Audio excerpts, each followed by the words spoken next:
Hey horror fans, welcome back to Room 237 as I continue my extreme and controversial horror marathon. So, we've been to Japan, we've been to France, and then other ones I did before the marathon. So now we're going to go to West Germany in 1987 for a film that I actually really like. I love the low budget look, I love the effects. And I love the twisted love story. And it is one of the more controversial films. I used to have this on DVD. I honestly don't know what happened to it. But now I have the Blu-ray, and that is Necromantic, which I even think is an awesome title. I actually got it as part of this cool Blu-ray set because I've never even had seen the sequel. Like, not even yet. It even comes, I don't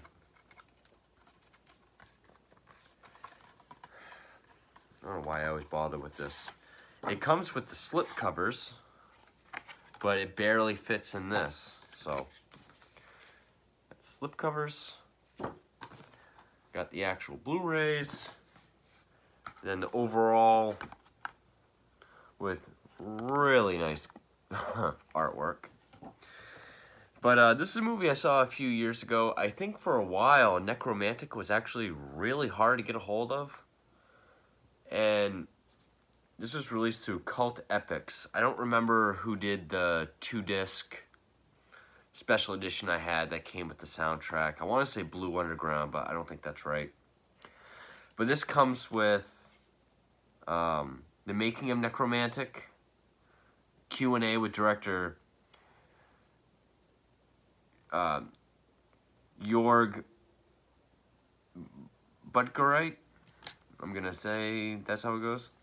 Never before released short film Hot Love from 1985. Introduction includes 2 versions of Necromantic. New director's approved HD transfer, taken from the original Super 8mm negative. New Grindhouse HD version, taken from the theatrical 35mm. Either way, they're both pretty much the same cut, 75 minutes. No, it's pretty much just the transfer, I guess. I actually didn't even really read the back of this because these things sit so tightly in here that I forgot they were in here. But Necromantic, as far as all of these extreme films go, this one's probably one of my favorites. I even like the quote on the front by John Waters. Groundbreakingly gruesome, the first erotic film for necrophiles. I would say this is probably one of the first, or one of the only ones I can think of, horror movies that almost count as fetish porn almost, because even if they're calling it softcore, it's still pretty graphic. And I'm actually pretty excited to watch Necromantic 2 at some point. I love that artwork. I gotta look up who does the artwork, because I have a lot of death metal albums that has similar artwork. But anyway, yeah, extremely, actually, even a black and white cut like that would be really fucking cool. I'm just gonna grab something real quick, something I just thought of.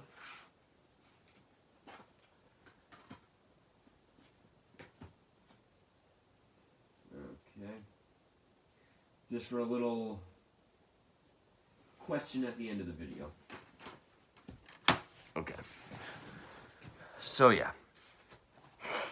The film, directed by Jorg Butgereit, probably mispronounced that, starring Daktari Lorenz as Rob, Beatrice Minowski as Betty, and Harold Lunt.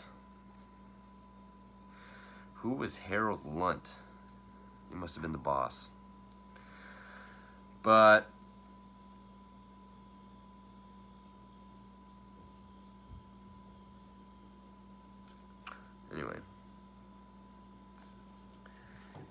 it pretty much follows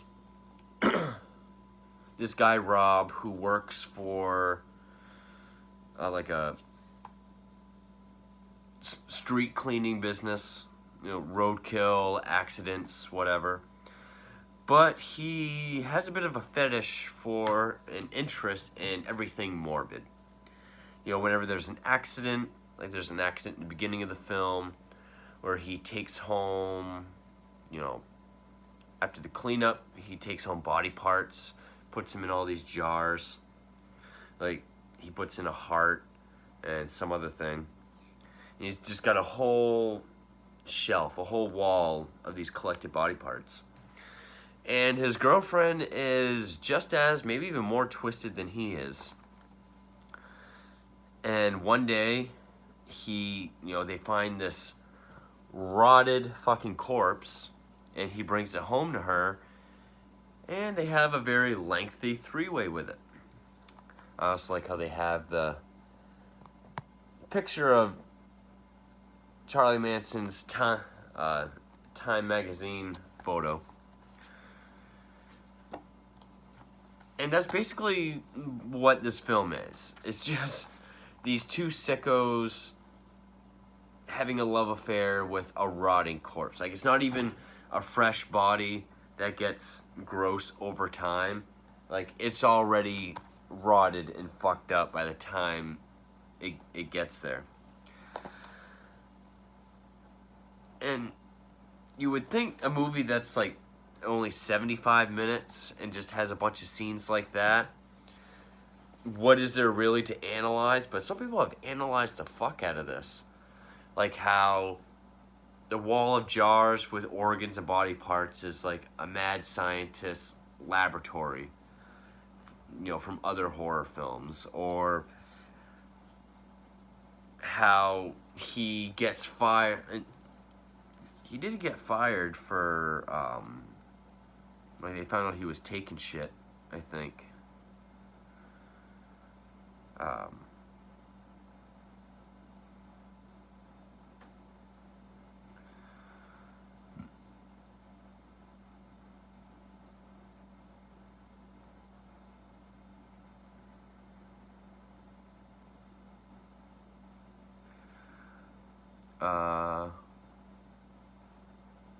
Yeah, Harold Lunt plays Bruno, his foreman.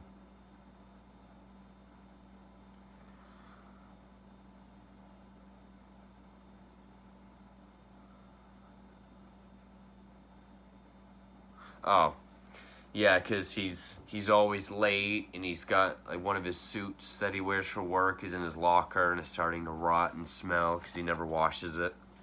So he's fired, and when he gets fired, Betty berates him, humiliates him, dumps him, and takes the corpse with her. So it's pretty much, you know, humiliating him for both his, you know, his livelihood, his manlyhood. There's a whole lot of things that have been analyzed in this film, and like when you watch it, you kind of start to think like, why does this film get analyzed so much?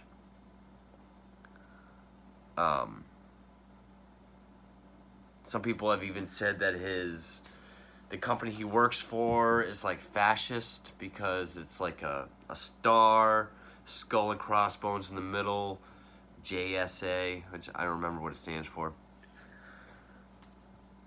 There's a lot of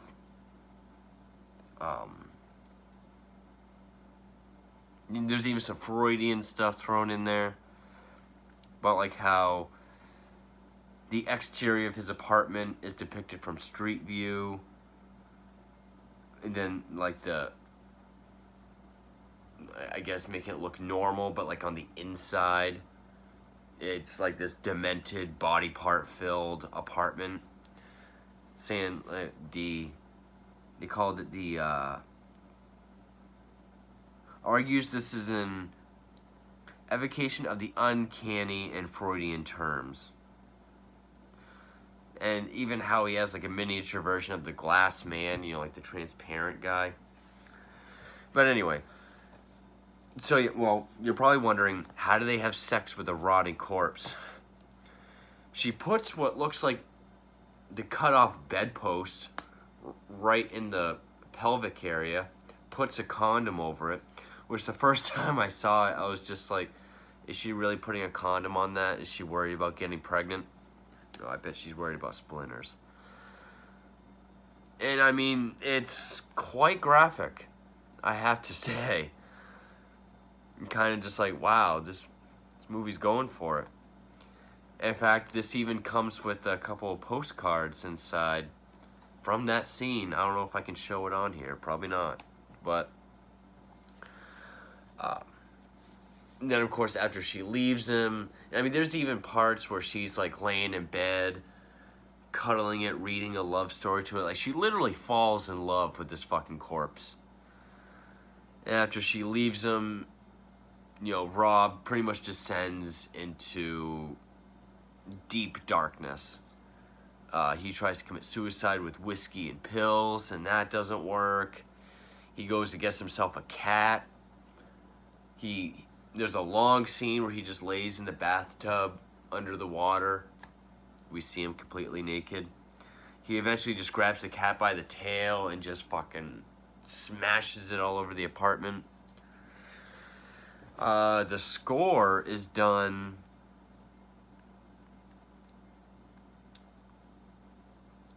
Herman Kopp, Dr. Lorenz, Rob himself, John Boy Walton. Herman Kopp is also German composer. I want to see what else he's done.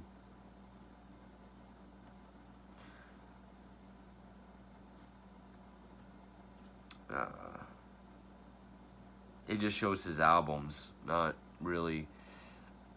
Oh, okay. Oh, labels. Never heard of those labels.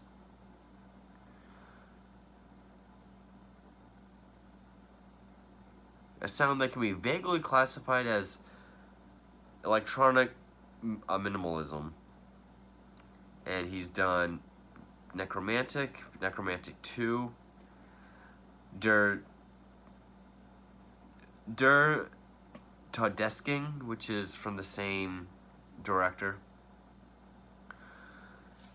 You know, some of it is like this really elegant piano sounding. Then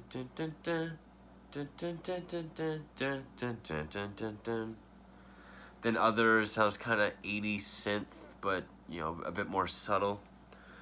And it's put over scenes like when he's smashing the cat around the wall. Earlier in the film, I can't remember exactly what he's doing, but he has this vision. I don't know if it's supposed to be his father, something he saw as a child, and it kind of like what sparked his interest. I'm gonna have to look it up because I don't really. Totenkopf. That's this star symbol, skull and crossbones. That's on the emblem of his company.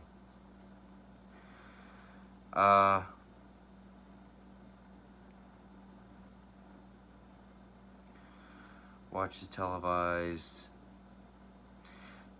Enters a daydream of a young rabbit being caught on a farm and graphically slaughtered. Yeah, it is implied that these are memories of his father killing a beloved childhood pet. A scene of an autopsy of a human cadaver follows. Next, a man drinking beer and shooting at birds with his rifle. Kills a gardener. Oh yeah, this is when he's listening to or watching a broadcast about phobias, like arachnophobia. And I'm pretty sure the rabbit scene is real. I mean, we've seen stuff like that in Cannibal Holocaust or Faces of Death. I mean, he beats the rabbit over the head with a stick, slits its throat, and then he just skins it. It's still horrific. I mean, I don't like watching animal stuff. But that scene comes back at the very end, which, spoiler alert, I guess. I mean, I do enjoy this film, and regardless of the, you know, HD transfer or of whichever one, it's still got the grit and the grain and the scratches from the film, which I absolutely love. You know, that's why I don't buy a lot of 4K restoration films, especially. I've been tempted to get ones of like Evil Dead and Evil Dead 2, even though I would hate to see them cleaned up. Chainsaw Massacre, I don't ever want to see cleaned up. You know, I love the grit and the grain and the pops and the cracks and the scratches of the film.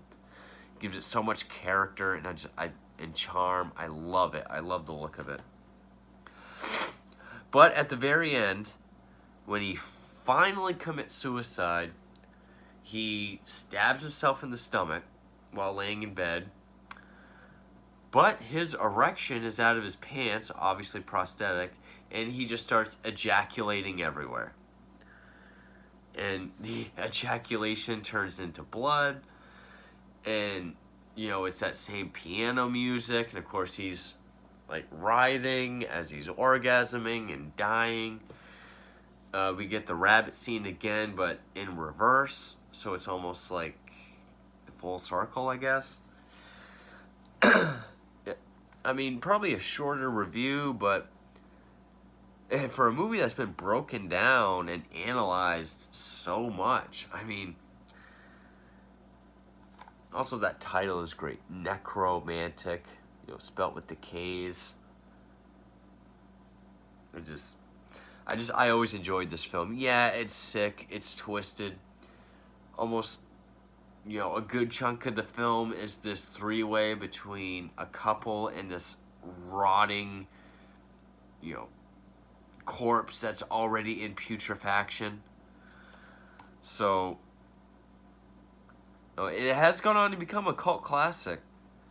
I mean, somehow it has a 50% on Rotten Tomatoes. I mean, people saw it for its shock value and, you know, it's a minimalist approach to everything.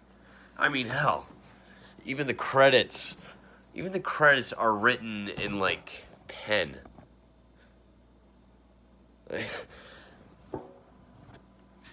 With, like, that white paper backdrop. The warnings in the beginning, it's the same handwriting, but in, like, marker. It's like, warning, this could be controversial. And so, you know, extremely low budget, but I love it. I've always enjoyed Nekromantik. I was actually pissed, and just one day I realized I didn't have the DVD anymore. And these can be expensive. This can be a pricey movie. But when I saw this double set, I was like, I gotta have that. Because one, the packaging is awesome. I have still never seen part 2. But I've always been a fan of this. And so far, of all the extreme films that I've reviewed, even before this marathon, I would probably say this and Cannibal Holocaust would be my favorites.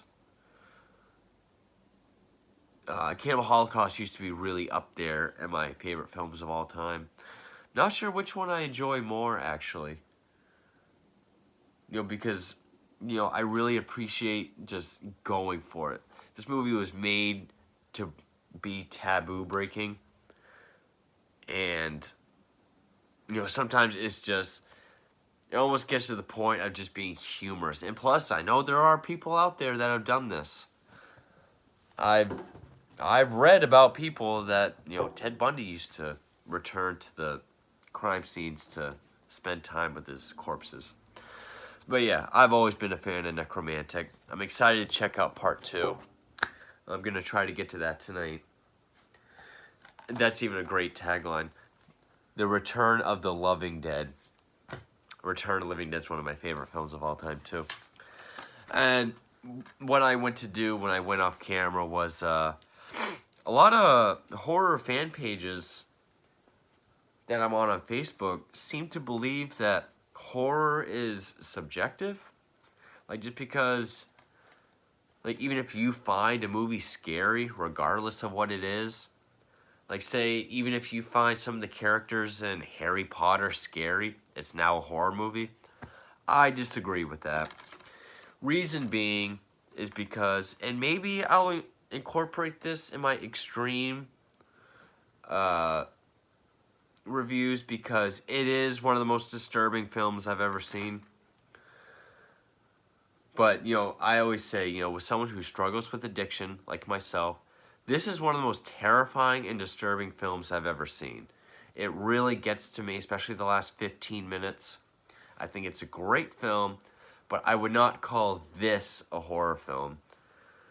But I do think it's one of the most disturbing and shocking films I've ever seen. So, if you guys want to see me review it, even though it's not a horror film, and I hope you get what I was talking about with the whole, you know, horror being subjective. But that is a Requiem for a Dream. No, this is not a horror film, but to me, and even though I think it's one of the most terrifying, disturbing films, personally, I still don't change the genre for my own subjective point of view. But if you guys want to see me do a review of this just because, I can do that too. It is a pretty extreme film. I love Requiem for a Dream. It just terrifies the shit out of me. But anyway, big fan of Nekromantik. Always loved it. You know, it's 75 minutes. You know, you watch it in no time. Love the content. I love the sick, twisted love story. The fact that, you know, she even leaves him for the corpse. Just a total, just fucked up fetish twist on a love story. And always loved this movie. Nekromantik is awesome, but thank you for watching.